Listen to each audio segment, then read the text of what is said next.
दोस्तों, यह कहानी हर एक बहू के लिए है। कहानी को पूरा सुनकर अपनी राय जरूर दें। हर घर की कहानी में एक किरदार ऐसा होता है जो रिश्तों को जोड़ने और दिलों को संभालने का काम करता है। वह है भाभी, घर की बहू जो सिर्फ बहू नहीं बल्कि पूरे परिवार की धुरी बन जाती है। लेकिन कभी कभी हालात ऐसे बनते हैं कि इस धुरी को अपनी आवाज बुलंद करनी पड़ती है। यह कहानी है एक ऐसी ही भाभी की जिसने अपने आत्मसम्मान के लिए खड़े होकर यह सब करने से मना कर दिया।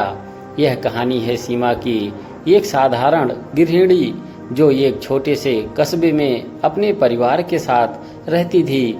सीमा भाभी अपने देवर, ननद और सास ससुर की हर छोटी बड़ी जरूरतों को समझती, उनका ख्याल रखती थी। लेकिन सीमा का ये समर्पण धीरे धीरे एक बोझ बनता जा रहा था। हर दिन की मेहनत, बिना कोई मदद और हर बार नई नई उम्मीदें, चाहे त्योहार हो या कोई विशेष अवसर, सारा काम अकेले सीमा के कंधों पर था। लेकिन जब सीमा ने थकान और तनाव की वजह से कुछ कामों को करने से मना किया तो पूरा परिवार चौंक गया।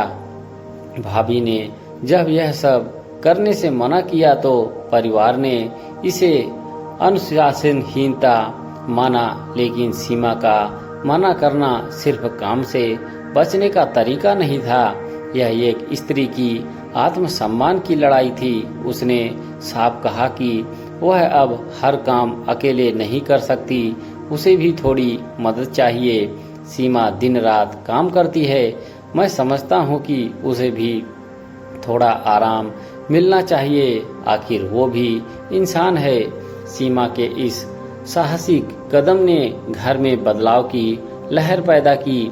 धीरे धीरे परिवार ने समझा कि एक भाभी, एक बहू सिर्फ एक किरदार नहीं है, बल्कि उसकी भी भावनाएं और सीमाएं हैं। उसकी आवाज को दबाया नहीं जाना चाहिए, बल्कि सुना जाना चाहिए।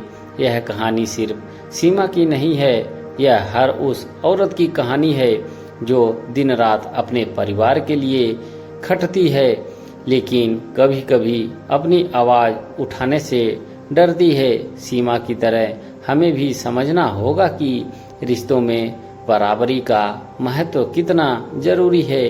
भाभी ने यह सब करने से मना कर दिया, और यह मना करना सिर्फ काम से नहीं बल्कि एक नए सफर की शुरुआत थी। एक सफर जिसमें सम्मान, समझदारी और सहयोग की जरूरत थी।